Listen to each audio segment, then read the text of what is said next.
All right, welcome back. Here we are at day 2 of the 5-day Crack Your Consistency Code Challenge. Yesterday, we covered a lot. Yesterday, we covered the first C in cracking your code for consistency, and that was your conclusion. So if you haven't watched that video, hop back over, make sure you watch it. Print out or save your consistency code quadrant. That's your blueprint, your template for the remainder of the 5 days. You wrote the first C at the top, your conclusion. Today, you are getting the second C to help crack the code. And a reminder that really the purpose of this entire program is to help you go from excuses to action. Because what often happens is we make these magical unicorn plans on a Sunday, maybe a Saturday if we're really getting after it. And we say, come Monday, we're going to just follow it to a T, but we just lose momentum, right? Our motivation fizzles. And it happens, 26 times a year, and it gets so frustrating. And we just want to get to the point where we want to stick to the exercise routines, the way of eating that is most aligned with us, the way of thinking, our focus. We want to stay consistent with those so we can ultimately achieve the health goals that we are after. And like we talked about yesterday, it's really achieving that vision of health that is very specific and unique to you. Everybody's vision is different. Alrighty, so make sure you have that template. You should have received it in your email. And the past couple emails that I've sent, I've included it as well. So let's go. Day 2. Now, have you ever found yourself thinking about what, like, you want to get healthy, right? However, you have like vague or weak reasons for wanting to improve your health, right? So maybe it's vanity. Maybe it's just like we said yesterday, I just want to lose 20 pounds or however many pounds you're looking to use, or you want to fit into, you want to look hot in a pair of jean shorts. I'll tell you, when I first started coaching 5 years ago, when we were talking about the vision of health, because this comes from my training at Duke Integrative Medicine, I had clients say, I want arm definition. It's vanity, it's vain, I know, but I just want arm definition. And I had somebody else say, I just want to look good in jeans and a white t-shirt. That's what I want, jeans and a white t-shirt. So everybody has different reasons for wanting to get healthy or wanting to improve the state of health that they're in right now. And you have to dig deeper than that surface level. That's really going to be the theme today.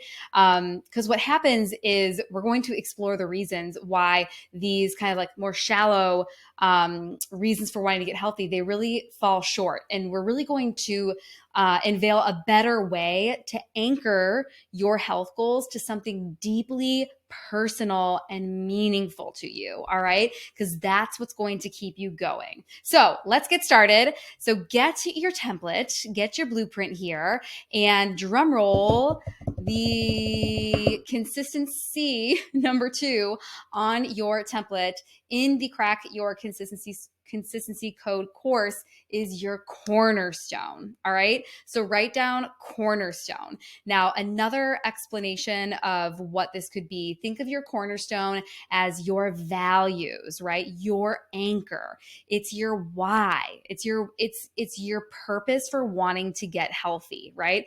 So this is your cornerstone. Now, we're going to talk just like yesterday's structure. We're going to talk about a wrong way of having a cornerstone and a right way. So let's start with the wrong way. So the wrong way is having a vague or weak reason for getting healthy. So when it comes to improving your health, having a strong foundation for your motivation, it truly is essential. And unfortunately, many people, they really fall into the trap of, chasing reasons that are, like we said, either like shallow, I hate using that word, but just not like deeply rooted. And they can really just overshadow like temporary desires or distractions, right? So now here, I'm going to give you 3 reasons why having a like surface level, not deeply rooted reason for wanting to improve your health. 3 reasons why these just aren't going to cut the mustard and they're not going to get you where you want to go. Trust me. Okay. So number 1 that you can't have a vague reason for wanting to improve your health is that it doesn't provide enough motivation or sustained action and commitment, right? It doesn't provide enough oomph for you to like go the long haul for as long as it takes to get where you want to go. So when your reasons for improving your health when they lack depth and meaning, they're just not going to fuel your long-term dedication required for lasting change, right? If you can't stay motivated for a 7-day detox or something, what is going to say that you will last 7 weeks, 7 months, 7 years of getting healthy, right? You need a rooted cornerstone to keep you going. So these superficial motivations, they're just easily extinguished when you're faced with challenges or setbacks, right? So if you have one challenge with like your schedule or an injury, or forbid, step on that scale and you're a half pound heavier, the next day, you might as well just give it all up because nothing's working. No, no, no, no, no. So without that solid foundation, without that cornerstone, it becomes easier to give in when temptation comes and you want to revert to your old habits. So the second reason why having a weak not even a weak cornerstone, a weak reason, because a cornerstone, think about that as a foundation of a building. The city of Chicago, right? I'm in the burbs of Chicago right now. I'm from Cleveland though, so we can say the Cleveland city as well. When you see a building, there are these tall rectangles, right? There are 4 cornerstones holding those buildings up, right? So number 2, why you can't have a weak pebble. How's that? It can easily be overridden by temporary desires or distractions. And if you have kids, y'all, there's Cheetos in this house. There's 3 types, no joke. We have chocolate vanilla and mint chocolate chip ice cream in the freezer right now. 3 types of ice cream in the house, all sorts of Pringles. But then let's say that you are, I've said, from the executives to empty nesters, right? Empty nesters, maybe you do keep a lot of healthy foods in your house. But again, you've got so many luncheons and dinners and potlucks and so many events where you are so tempted. And you even have folks who might be pushing you a little bit, like, come on, eat that upside down pineapple custard cake or whatever. Like, you have people who push you a little bit more rather than folks who might be like in it. Whether they're at work, they're not going to push folks as much. I don't know. That's not, there's studies have not proven that, but I feel like that can be more of a tempting thing with folks who can push you to eat things you don't want to eat, and you feel bad, so you eat it anyways. And then you're like, I might as well eat the whole entire cake because I had a bite, right? Alrighty. So what can happen is having this like weak or vague reason for wanting to improve your health, they're no match for the allure of those like short-term pleasures that come in all day, or your busy lifestyle, right? And when you're faced with the pineapple upside down cake or the pizza, right? Like Andy and the boys can eat pizza all the time, and I'm like, can we just not with the pizza? Like, I just don't even want to be tempted with it.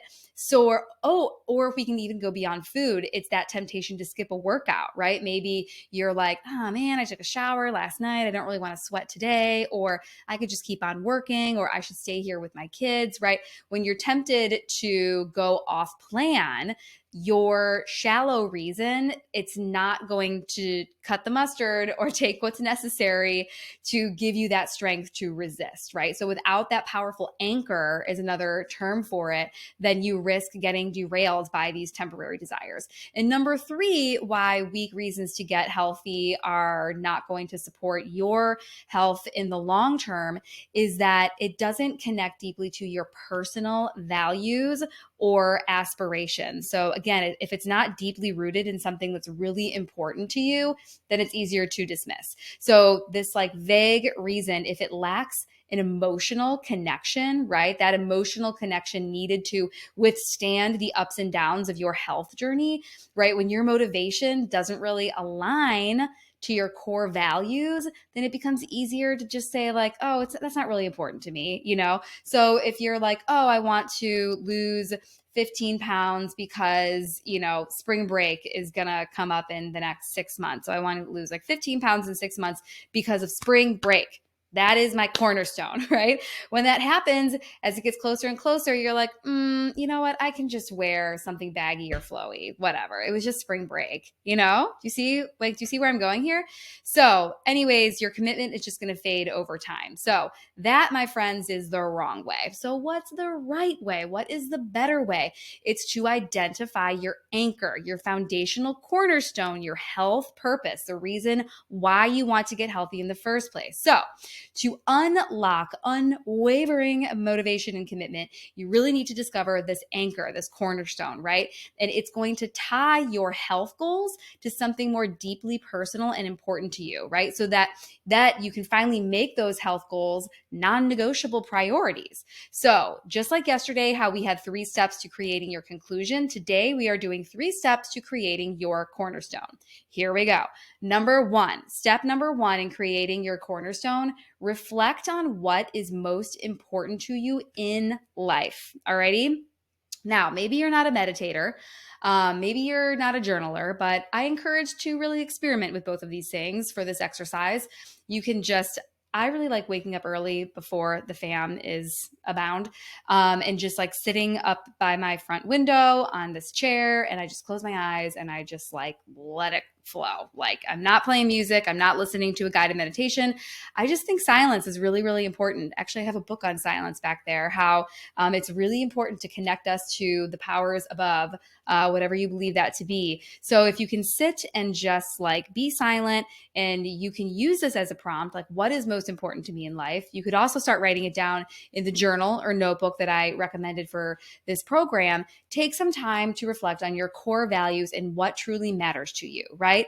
A lot of times people will say their family, right? Or is it your career success? Or is it the desire to live a really long and fulfilling life?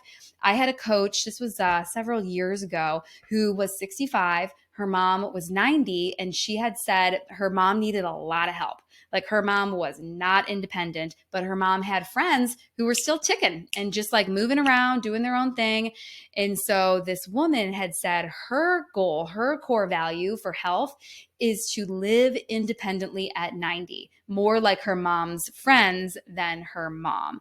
So just think of what's important to you, right? List those out. In one of my courses, I have a list of 200 values. Kind of overwhelming, but you can just Google, like, what are some examples of core values, or even ask ChatGPT, and then kind of start narrowing them down to maybe your top 3 to 5. And then what you're going to do is, once you really like narrow down what you believe that your core values are, the next step is to connect this core value. Maybe it's family, maybe it's faith, maybe it's your health, longevity. Take this core value and connect it directly to your health goals. All right. So, for example, if family is your core value, then your cornerstone could be improving your health to be there for your loved ones and enjoy quality time together. Maybe you have younger kiddos and you know that they like love to play at the park, or they love to play sports, and you're like, I want to get healthy because I want to be able to play football with my kids, or I want to chase them around at the park. Or let's say that you have older children and you're starting to travel more, and your cornerstone for health, if it's attached to family, is being able to go for, long strides, long hikes with your family. It really could be anything. Maybe if it's not family, maybe it's your faith, and you want to be able to show up for your church, and you want to lead, and you want to have mental clarity and sharpness and the energy to continue to do the studies that you are doing to really help your group at your church. There's so many reasons, but what you want to do is directly connect your bigger purpose to your health goals, to really make that connections and see why being healthy is going to help you support your values even better. Okay, so this connection is really going to infuse your health goals with a deeper meaning and significance. All right, so step 1 was really reflecting on what's important to you. Then step 2 is taking that value, that core value, and connecting it to your health goals. And now here we go with step 3. What happens all the time? We forget, right? It doesn't matter how old you are. Dude, my 8-year-old forgets to take his plates up to the counter all the time. Maybe he strategically forgets. We all forget things, but this is like a major thing, right? Your desire to be healthy may have been going on for decades. You may have been struggling for decades. Why is it that we forget? I just don't know. But here's what I do know that I can help you remember. So you need step 3 is to write it down and to keep it visible. Alrighty. So now that you have your cornerstone, you've connected it to your health goals, you need to write it down and keep it visible. So we talked about this yesterday with your cornerstone. Do you want to put it at your bedside, right? So that every morning when you wake up, maybe it's like a sticky note right by your lamp.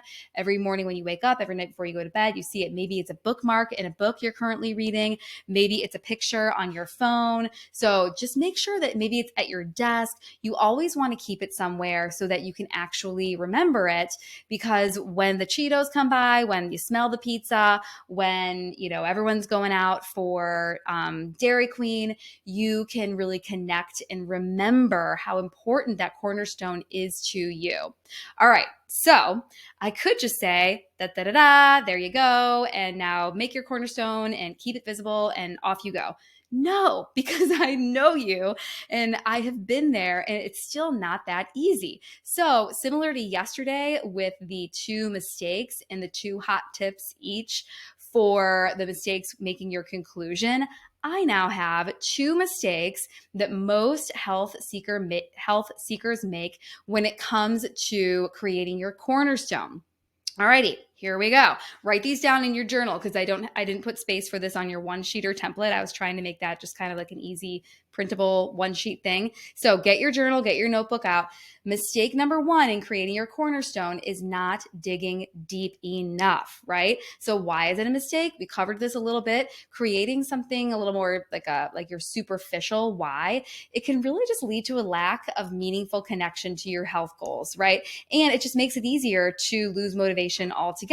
So what are some tips to dig a little bit deeper when it comes to creating your cornerstone? 2 tips, right? So number 1, reflecting on those values, choose a cornerstone for something that really, really matters to you, something that pulls at your heartstrings, something that makes you cry, to be honest, that you can really eradicate and make that connection for why you want to show up healthy to that value, right? So it's really connecting the core values and making your why just more profound and personal. So a tip here as part of tip 1 is to think of a time where you were truly fulfilled, truly proud, and truly happy. So that might be 3 different things. It could be one moment when you feel fulfilled, proud, happy.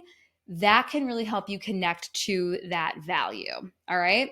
And then the second tip to help you dig a little bit deeper is asking, like this, we're going to call this like 3-year-old or like toddler talk. Okay.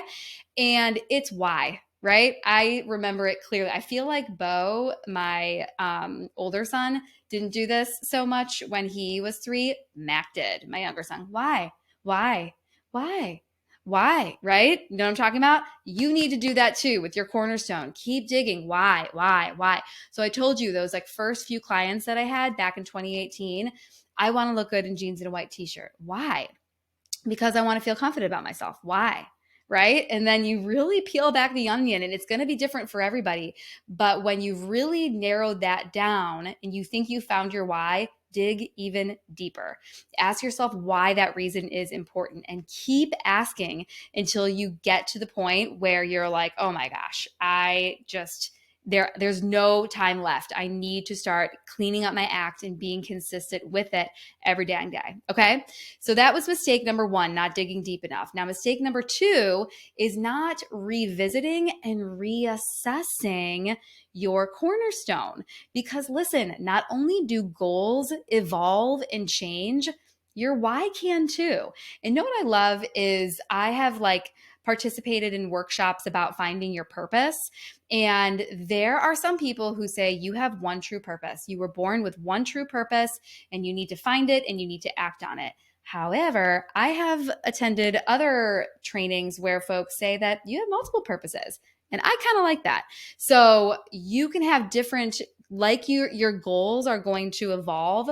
You might have different reasons for wanting to get healthy, especially as you transgress like through your life, through different milestones. Your why can and will change. So if you're not revisiting and reassessing your cornerstone, this is mistake number 2. And why it's a mistake is that over time, priorities and circumstances change, right? So your initial why might really lose relevance. So not revisiting and reassessing it can really lead to detachment from your goals. You're just like, that's not important to me anymore. Why aren't I showing up for my goals? And you're like, oh, because this why that I created 3 years ago is not as a stronghold as it is today. So here are 2 tips to remind you to revisit and reassess your cornerstone. So schedule regular check-ins, right? So I like once a quarter. So just put it on your calendar. Pro tip, don't do an all day thing on your calendar. I don't know what it is, but when I have because I like to review things throughout my business, like checking my finances, checking my analytics. And if I make it an all day thing, I feel like I don't get the reminder. But if I say at 9:15 on a Sunday and give me an alert at time, right? An alert 15 minutes before, I get the pop-up, I get the reminder. So schedule regular check-ins with this. It might be once a year for you, right? You might be able to hold on to that cornerstone for a year, maybe it's a few years, but schedule these regular times to really reassess and see if your cornerstone still aligns with your current goals and values. And the second tip is to really, after you've revisited, adjust when it makes the most sense. So if you find that cornerstone is no longer resonating, give yourself permission to modify or expand or even deepen, right? To better match your evolving aspirations. Okay. All right. Once again, covered a lot. Let's hear a quick review of what we got today. So you got the second consistent C. I don't know, guys. Are you forwards? Are you backwards? This looks good to me. The second consistent C in cracking your consistency code, which is your cornerstone. We talked about the 3 reasons why you need a powerful cornerstone. We talked about 3 steps to building your personal cornerstone, 2 major mistakes that health seekers make with their cornerstones, and then 2 tips each to overcome these mistakes. Now, tomorrow, you get the third C, the third consistent C. And this is all about nailing down. We're going to say it's more about leveraging your inherent superpowers. Okay. You got a superpower somewhere. So over the next 24 hours or when you're going to watch this next video, think about what you're good at. Okay. Doesn't have to do anything with wellness. All right. Anything that you're good at. Are you good at painting? Are you good at insurance?